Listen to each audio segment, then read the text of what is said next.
ಶ್ರೀ ಗಣಪತಿ ಶಾರದಾ ಗುರುಭ್ಯೋ ನಮಃ. ಯತ್ರ ಯೋಗೇಶ್ವರ ಕೃಷ್ಣೋ ಯತ್ರ ಪಾರ್ಥೋ ಧನುರ್ಧರಃ ತತ್ರ ಶ್ರೀ ವಿಜಯ ಭೂತಿರ್ಧ್ರುವ ನೀತಿರ್ಮತಿರ್ಮಮ. ಶ್ರೋತೃಗಳಿಗೆ ಶ್ರೀ ಅಳಸಿಂಗರಾಚಾರ್ಯ ವಿರಚಿತ ಶ್ರೀ ವ್ಯಾಸ ಮಹರ್ಷಿ ಪ್ರಣೀತ ಶ್ರೀಮನ್ ಮಹಾಭಾರತದ ದ್ರೋಣ ಪರ್ವದಲ್ಲಿ ರಂತಿದೇವನ ಮಹಿಮೆ ಎಂಬ 67ನೆಯ ಅಧ್ಯಾಯಕ್ಕೆ ಸ್ವಾಗತ. ಓ ಸೃಂಜಯ, ಸಂಕೃತಿಯ ಪುತ್ರನಾದ ರಂತಿದೇವನೆಂಬ ಮಹಾತ್ಮನು ಮೃತನಾದುದನ್ನು ನಾವು ಕೇಳುವೆವು. ಅವನ ಮನೆಯಲ್ಲಿ 2 ಲಕ್ಷ ಮಂದಿ ಅಡಿಗೆಯವರಿದ್ದರಂತೆ. ಅಷ್ಟು ಮಂದಿಯು ಅವನ ಮನೆಗೆ ಬಂದ ಅತಿಥಿಗಳನ್ನು ಬ್ರಾಹ್ಮಣರನ್ನು ಹಗಲು ರಾತ್ರಿ ಎನ್ನದೆ ಅಮೃತ ಸಮಾನವಾದ ಪಕ್ವಾನ್ನಗಳಿಂದ ಸಂತೋಷಗೊಳಿಸುತ್ತಿದ್ದರು. ಅವನು ಧರ್ಮದಿಂದ ಧನವನ್ನು ಗಳಿಸಿ ಅದನ್ನು ಬ್ರಾಹ್ಮಣರಿಗೆ ವಿನಿಯೋಗಿಸುತ್ತಿದ್ದನು. ಅವನು ವೇದಗಳನ್ನೆಲ್ಲ ಅಧ್ಯಯನ ಮಾಡಿ ಧರ್ಮರತನಾಗಿ ಧರ್ಮಯುದ್ಧದಿಂದಲೇ ಶತ್ರುಗಳನ್ನು ವಶೀಕರಿಸುತ್ತಿದ್ದನು. ಮಹಾವ್ರತನಿಷ್ಠನಾದ ಅವನ ಯಾಗಕ್ಕಾಗಿ ವಧ್ಯ ಪಶುಗಳು ಅವನ ಕೈಯಿಂದ ಸದ್ಗತಿಯನ್ನು ಕೋರಿ ತಾವಾಗಿಯೇ ಯಾಗದ ಬಳಿಗೆ ಬಂದು ನಿಲ್ಲುತ್ತಿದ್ದವು.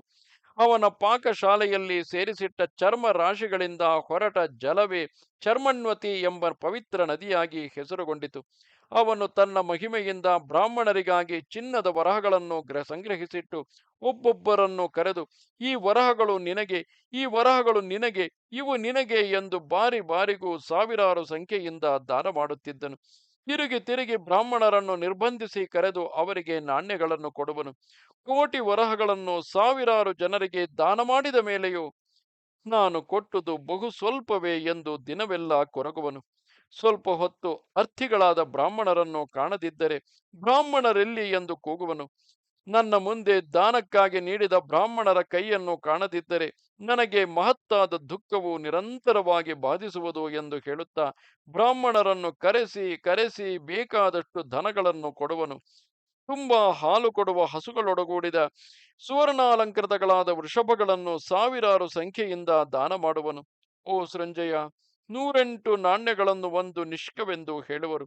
ಅಂತಹ ನಿಷ್ಕಗಳನ್ನು ಆ ರಂತಿದೇವನು 100 ವರ್ಷಗಳವರೆಗೆ ಒಂದೊಂದು ಪಕ್ಷದಲ್ಲಿಯೂ ಬ್ರಾಹ್ಮಣರಿಗೆ ದಾನ ಮಾಡುತ್ತಿದ್ದನು. ಅವನು ಅಗ್ನಿಹೋತ್ರಕ್ಕೆ ಬೇಕಾದ ಉಪಕರಣಗಳು, ಯಜ್ಞ ಸಾಮಗ್ರಿಗಳು, ಕಲಶಗಳು, ಕಮಂಡಲಗಳು, ಸ್ಥಾಲಿಗಳು, ಭಾಂಡಗಳು, ಶಯನಾಸನಗಳು, ವಾಹನಗಳು, ಉಪ್ಪರಿಗೆ ಮನೆಗಳು, ವಿವಿಧ ವೃಕ್ಷಗಳು, ಮುಷ್ಟಾನ್ನಗಳು, ಧನಗಳು ಇವೆಲ್ಲವನ್ನು ಬ್ರಾಹ್ಮಣರಿಗೂ ಋಷಿಗಳಿಗೂ ದಾನ ಮಾಡುತ್ತಿದ್ದನು. ಮಹಾತ್ಮನಾದ ಆ ರಂತಿದೇವನು ಅರ್ಥಿಗಳಿಗೆ ಕೊಟ್ಟುದೆಲ್ಲ ಅವನ ಮಹಿಮೆಯಿಂದ ಸುವರ್ಣಮಯವಾಗುತ್ತಿದ್ದವು. ಪುರಾಣಜ್ಞರು ಅಮಾನುಷವಾದ ರಂತಿದೇವನ ಐಶ್ವರ್ಯ ಸಮೃದ್ಧಿಯನ್ನು ನೋಡಿ ಅವನ ವಿಷಯವಾಗಿ ಈ ಗಾಥೆಗಳನ್ನು ಹಾಡಿರುವರು. ಆಹಾ, ನಾವು ಇಂತಹ ಧನ ಸಮೃದ್ಧಿಯನ್ನು ಕುಬೇರನ ಗ್ರಹಗಳಲ್ಲಿಯೂ ನೋಡಿದುದಿಲ್ಲ. ಇನ್ನು ಇಷ್ಟು ಸಂಪತ್ತು ಮನುಷ್ಯರಿಗೆಲ್ಲಿಯದು? ಈ ರಾಜನ ರಾಜಧಾನಿಯು ನಿಜವಾಗಿಯೂ ವಸ್ವೋಕಸಾರವೆಂದು ಕರೆಯಲ್ಪಡುವ, ಅಂದರೆ ಸ್ವರ್ಣ ರಸ ಪ್ರವಾಹವುಳ್ಳ ಫಲಕ ನಗರಿಯೇ ಎಂದು ಆಶ್ಚರ್ಯದಿಂದ ಹೇಳುವರು. ಆ ರಂತಿದೇವನ ಮನೆಗೆ ಅತಿಥಿಗಳು ಬಂದು ಒಂದು ರಾತ್ರಿ ನೆಲೆಸಿದಾಗ ಆ ಒಂದು ರಾತ್ರಿಯಲ್ಲಿ 21,000 ಗೋವುಗಳು ಅವರ ಅರ್ಪಣಕ್ಕಾಗಿ ವಧಿಸಲ್ಪಟ್ಟವು. ಅವನ ಮನೆಯಲ್ಲಿ ಕೆಲಸ ಮಾಡುತ್ತಿದ್ದ ಅಡಿಗೆಯವರೆಲ್ಲರೂ ಉತ್ತಮ ರತ್ನಕುಂಡಲಗಳಿಂದ ಅಲಂಕೃತರಾಗಿ, ಇದೋ ತೊವ್ವೆಗಳು, ಭುಜಿಸಿರಿ, ಯಥೇಷ್ಟವಾಗಿ ಭುಜಿಸಿರಿ, ಈಗಿನ ಮಾಂಸವು ಮೊದಲಿನ ಹಾಗಿಲ್ಲ ಎಂದು ಕೂಗಿ ಕೂಗಿ ಬಡಿಸುವರು. ರಂತಿದೇವನಲ್ಲಿ ಸುವರ್ಣಮಯವಾದ ಯಾವ ಯಾವ ಸಾಮಗ್ರಿಗಳಿದ್ದವೋ ಅವನ್ನೆಲ್ಲ ಅವನು ಯಾಗಕಾಲದಲ್ಲಿ ಬ್ರಾಹ್ಮಣರಿಗೆ ದಾನ ಮಾಡಿದನು. ದೇವತೆಗಳು, ಪಿತೃಗಳು ಪ್ರತ್ಯಕ್ಷವಾಗಿ ಬಂದು ಅವನ ಹವ್ಯ ಕವ್ಯಗಳನ್ನು ಪ್ರತಿಗ್ರಹಿಸುತ್ತಿದ್ದರು. ಬ್ರಾಹ್ಮಣರು ಅವನಿಂದ ತಮ್ಮ ಕೋರಿಕೆಗಳನ್ನೆಲ್ಲ ಪಡೆಯುತ್ತಿದ್ದರು.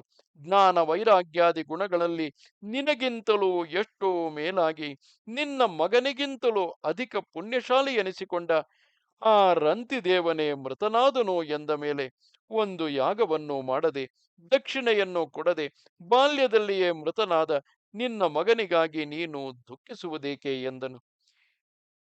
ಇದು 67ನೆಯ ಅಧ್ಯಾಯವು.